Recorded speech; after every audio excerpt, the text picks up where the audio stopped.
नमस्कार और फिर से स्वागत है सभी महत्वाकांक्षी छात्र एवं अन्य दर्शकों का ग्रोथ माउंट यूपीएससी के सनदी सेवा एवं अन्य प्रतियोगिता परीक्षाओं के लिए अति महत्वपूर्ण ऐसे संशोधित संपादकीय विश्लेषण के आज के दूसरे सत्र में मैं हूं आपके साथ ध्रुव जानी।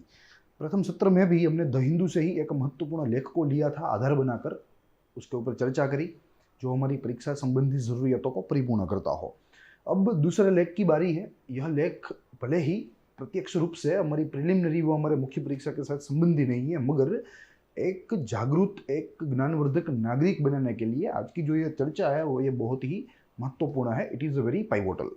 प्लस इंटरव्यू में भी ऐसे प्रश्न पूछे जा सकते हैं जैसे हमारे संविधान के मूल्य, ठीक है, तो ऐसे ही हमारे संविधान के मूल्यों में से एक फेडरल यानी कि संघीय ढांचा जो कि एक बहुत ही अहम मूल्य है वो यहाँ आज केंद्र में है, उसके ऊपर चर्चा करनी है।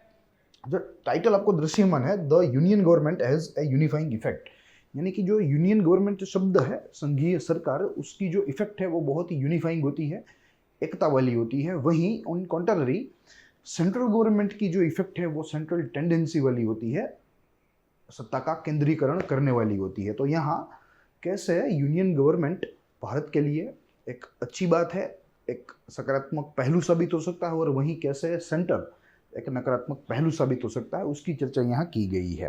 Plus on the other side of the screen constitution को यहाँ बेस बनाया गया है, कॉन्स्टिट्यूशन के मूल्य को, तो इसलिए उसका एक कवर फोटोग्राफ है और नीचे जो मूल्य आज केंद्र में है यानी कि फेडरलिज्म, उसके बारे में बात की गई है। यहाँ आपको एक बहुत ही ज़्यादा शब्द मिलेंगे, एक वोकेबलरी मिलेगी जो कि फेडरलिज्म, सब्जेक्ट, सेंट्रलाइजेशन, यह सारी चीज़ों के साथ संबंधी है, सेपरेशन ऑफ पावर्स। तो यहाँ जो छोटे छोटे फॉन्ट्स में जो शब्द दिखाई दे रहे हैं वो सारे शब्द फेडरलिज्म के साथ ही जुड़े हुए हैं, ठीक है। तो यहाँ एक प्रतीकात्मक इमेज इसलिए हमने रखी है। अब अगर लेख की बात करें तो ये उसकी डिजिटल रेप्लिका है जिनमें हमारे कॉन्स्टिट्यूएंट असेंबली की जो ड्राफ्टिंग कमेटी थी, जो प्रारूप समिति थी, जो बहुत ही अहम मानी जाती थी, उनके मेंबर्स का फोटोग्राफ है, जिनमें मध्य में उसके अध्यक्ष थे बट ऑब्वियसली हमारे डॉक्टर बाबा साहब आम्बेडकर और अन्य सदस्य है। प्लस अगर इस लेख का एग्जाम रिलेवेंस देखें, एग्जाम के साथ इसका जुड़ाव देखें, तो जीएस पेपर 2 के साथ जुड़ा हुआ है। जीएस पेपर 2 में पॉलिटी या इंडियन पॉलिटी कह लीजिए, और उसमें भी जो हमारा फेडरल वैल्यू है ऑफ आवर कॉन्स्टिट्यूशन, तो इसके साथ जुड़ा हुआ यह पूरा आज का मुद्दा है। वैसे आमतौर पे हमारी जो सिग्नेचर थियरी है इस पर्टिकुलर क्षेत्र के तहत अध्ययन की, वो 3 भागों में विभाजित है। सबसे प्रथम हम लोग निष्कर्ष की बात करते हैं, दूसरे चरण में महत्वपूर्ण बातें देखते हैं लेख की, और तीसरे चरण में कुछ एक ऐसा बिंदु हम यहाँ ऐड करते हैं ताकि लेख जो है वो परीक्षा लक्ष्य बने in the form of researched elements यानी कि संशोधित तत्व। मगर आज यह लेख का स्वभाव अलग है, लेख का जो उद्देश्य है वो भी अलग है, तो इसलिए इस लेख का अध्ययन भी हम लोग थोड़ी अलग तरीके से करेंगे, भिन्नता से करेंगे। In this particular session we are going to study the entire talk divided into 3 portions. The first portion will be why in news, दूसरा पोर्शन रहेगा वर्ड प्ले यानी कि शब्दों का खेल, शब्दों का खेल, और जो तीसरा बिंदु है वो कहता है कि कॉन्स्टिट्यूएंट असेंबली की तब इच्छा क्या थी, ठीक है। तो ये सारे मुद्दे में देखने हैं जिनमें कुछ एक ऐसी माहितियाँ, कुछ एक ऐसे तत्व हम लोग यहाँ रखेंगे जो कि हमारी परीक्षा के लिए तो मददरूप होने ही है, मगर एक सामान्य ज्ञान के लिए भी, एक जिज्ञासु नागरिक जो है उनकी भी ज़रूरियत जो है वो यहाँ जो है परिपूर्ण हो सकती है। देखेंगे वाई न्यूज़ से शुरू करेंगे। देखिए 2 बिंदु है वाई न्यूज़ में। सबसे प्रथम, हालिया तमिलनाडु की राज्य सरकार ने एक बहुत ही अहम निर्णय लिया। उस निर्णय के तहत उन्होंने अपने आधिकारिक कम्युनिकेशन में, अपनी आधिकारिक प्रोसेसेस में सेंट्रल शब्द जो है या सेंट्रल गवर्नमेंट या सेंटर, केंद्रीय सरकार या केंद्र, इनको हटाकर इनको रिप्लेस किया है संघ से, संघ सरकार से। तो ये अपने आप में एक ऐसा कदम है जो कि सेंट्रलाइज्ड टेंडेंसी को कम करने वाला है, और यहाँ से ही हमें हमारा जो संविधान है उसके जो मूल्य है उनकी यादें ताज़ा करवाता है, ठीक है। क्योंकि आज से 70-71 साल पहले जब हमारा कॉन्स्टिट्यूशन हमने अमली बनाया, पहले तो भारत के लोगों ने एक्सेप्ट किया, फिर उसको अमली बनाया, तो तब पूरे कॉन्स्टिट्यूशन में कहीं पर भी केंद्रीय शब्द या केंद्र शब्द का उपयोग नहीं किया गया है संपूर्ण कॉन्स्टिट्यूशन में। तो उसकी जो टेंडेंसी थी वो थी कि सेंट्रलाइज्ड पावर या यूनियन जो सेंटर जो है वो स्ट्रांग है, ऐसा मैसेज नहीं जाना चाहिए। और इसीलिए पूरे संविधान में कहीं पर भी there is no single use of word centre और सेंट्रल।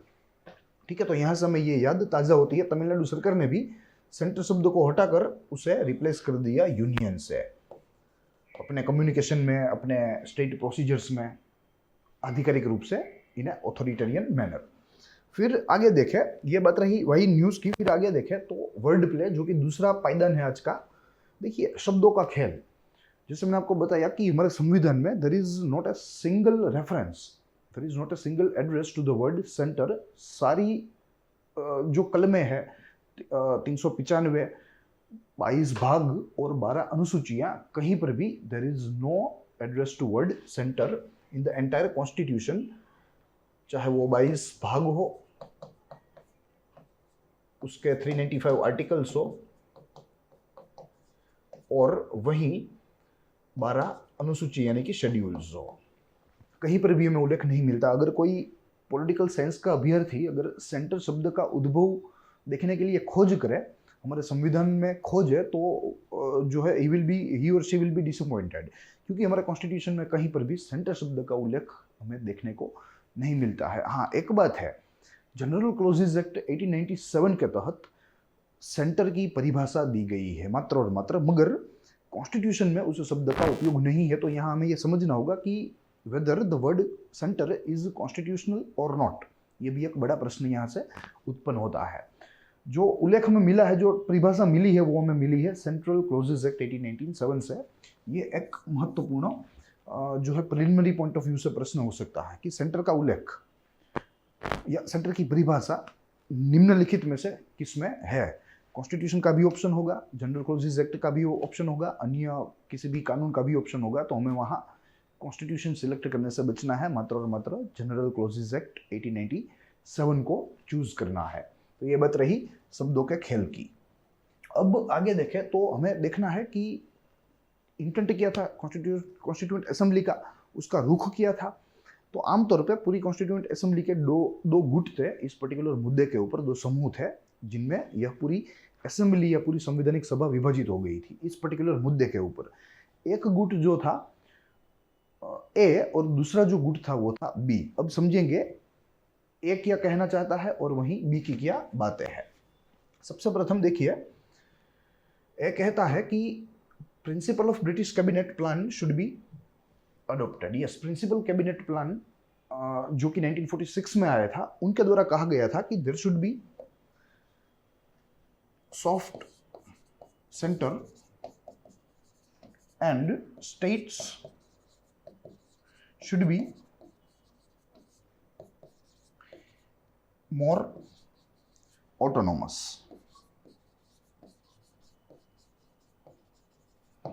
ठीक है, तो इस व्यू के साथ इनिशियली हमारा जो कॉन्स्टिट्यूएंट हमारी जो असेंबली थी वो चली इनिशियली, मगर फिर पार्टीशन हुए, पार्टीशन में दंगे हुए, कश्मीर के मुद्दे को लेकर काफ़ी हिंसा हुई, काफ़ी दंगे हुए।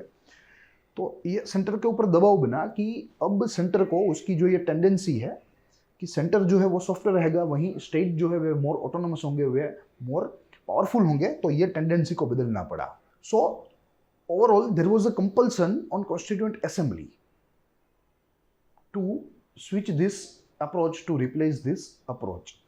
फिर कॉन्स्टिट्यूएंट असेंबली ने अपना अप्रोच बदला और सेंटर को इतना स्ट्रॉन्ग बनाया, सेंटर को इतना पावरफुल बनाया कि it can be indestructible union. यानी कि यहां राज्यों को इतना शक्तिशाली नहीं बना दिया गया कि राज्य अपने यूनियन के साथ जुड़े रहने का फैसला, उसका निर्णय अपने आप कर सके। वो जो ऑटोनॉमी थी स्टेट्स के पास इनिशियली, वो सेंटर ने ले ली अपने पास, तो सेंटर बिकेम बिट स्ट्रॉन्ग। अन्यथा इनिशियली या फंडामेंटली कॉन्स्टिट्यूएंट असेंबली जो है वो सेंटर को पावरफुल बनाना नहीं चाहता था। और दूसरी बाजू देखें, कॉन्ट्ररी व्यू जहाँ लिखा गया है रेसिप्रोकल टू ओपिनियन ए, ये ओपिनियन ए था, ये उसका एकदम विपरीत है। तो इन लोगों ने कहा कि जो सेंटर है should be strong, along with it, क्योंकि ये प्रतिस्पर्धी थे, एक प्रकार से ये क्रिटिसिज्म था, तो सरकार के इस अप्रोच का, इस निर्णय का भी यहाँ इस गुट के द्वारा जो है इसको ओपोज किया गया, इसका विरोध हुआ। हमारे जो कॉन्स्टिट्यूएंट मेंबर्स थे, कॉन्स्टिट्यूएंट असेंबली के कई सारे मेंबर्स थे, उनके द्वारा यहाँ विरोध किया गया था। उन्होंने तो यहाँ तक बताया कि जो हमारा बी आर अम्बेडकर है, जो कि ड्राफ्टिंग कमेटी के चेयरमैन थे और कॉन्स्टिट्यूएंट को बनाने में भी उनका जो योगदान है वो बहुत ही अभूतपूर्व था। तो जो ये गुट था वो इनके ऊपर निशाना कर रहा था कि इनकी जो नीयत है वो नीयत खराब है। इनके द्वारा जो यूनियन एनविसेज किया गया है, जिस संघ की कल्पना की गई है, वो संघ दरअसल जर्मनी के प्रिंस बिस्मार्क के द्वारा जो एनविसेज किया गया था, कल्पना की गई थी, वो था। फिर उसके बाद जो एडोल्फ हिटलर ने वहाँ जो यूनियन बनाया था वो यूनियन था, ऐसा यहाँ अम्बेडकर को कहा गया। उनके ऊपर ऐसे जो आक्षेप है या ऐसे एलिगेशंस जो है वो लगाए गए थे पूरी संवैधानिक सभा के अंदर। तो यह सारी चीज़ें जो कि आज हमें यहाँ देखनी थी। लोगों ने ये भी कहा, इस गुट ने ये भी कहा कि जो अम्बेडकर है, he is actually changing nature of constitution, ठीक है। तो काफ़ी सारी यहाँ इनके ऊपर जो है इनके ऊपर आक्षेप भी लगे, एलिगेशंस भी लगे, मगर ओवरऑल अगर देखें तो जो इंटेंट कॉन्स्टिट्यूएंट असेंबली का था तब, कि कहीं पर भी सेंटर का उपयोग नहीं करना है, क्योंकि सेंटर को स्ट्रॉन्ग नहीं बनाना है, सेंटर को सॉफ्ट रखना है, वो अपने आप में फेडरल वैल्यू थी हमारे कॉन्स्टिट्यूशन की, या आज भी फेडरल वैल्यू है। तो यहाँ से एक बहुत ही सीरियस प्रश्न का जन्म होता है कि क्या सेंट्रल गवर्नमेंट का जो हम लोग उपयोग करते हैं इस नाम का, चाहे वो हम लोग आम नागरिक उपयोग करते हो, चाहे वो सरकारी कचहरियाँ उपयोग करती हो, चाहे वो हमारी न्यायपालिका उपयोग करती हो, तो क्या ये सेंट्रल शब्द संवैधानिक है या संवैधानिक नहीं है, इसके ऊपर जांच पड़ताल होनी चाहिए। इसके ऊपर सुप्रीम कोर्ट में एक प्रकार की याचिका भी होनी चाहिए, तो हमें तो सुप्रीम कोर्ट जो है वो हमारी पथदर्शक बन सकती है। तो यही चर्चा थी, जिस चर्चा में हमें देखना था, जिसमें आपको बताया कि प्रत्यक्ष रूप से ये भले ही हमें जो है प्रभावित करने वाला मुद्दा नहीं है, मगर अप्रत्यक्ष रूप से एक सोच डेवलप करने के लिए, एक आइडियोलॉजी क्रिएट करने के लिए, हमारे संविधान के मूल्यों को समझने के लिए, हमारी संवैधानिक सभा की जो इच्छा थी उसको समझने के लिए ये आज की चर्चा जो है वो ज़रूरी थी। और यहाँ से तमिलनाडु सरकार ने जो डिसीजन लिया है वो भी अपने आप में सराहनीय है। अन्य राज्यों को भी इसमें से सीख लेनी चाहिए और वहाँ अपने अपने राज्यों में ऐसे रिजोल्यूशंस लाने चाहिए। तो यही चीज़ें थी जो आज हमें देखनी थी सेकंड सेशन में। I hope you enjoyed the lecture. हम लोग मिलेंगे अगले दिन संपादकीय लेखों के साथ, उसके विश्लेषण व उसके संशोधन के साथ। तो तब तक के लिए दीजिए इजाज़त। देखते रहिए ग्रोथमोट यूपीएससी। जय हिंद।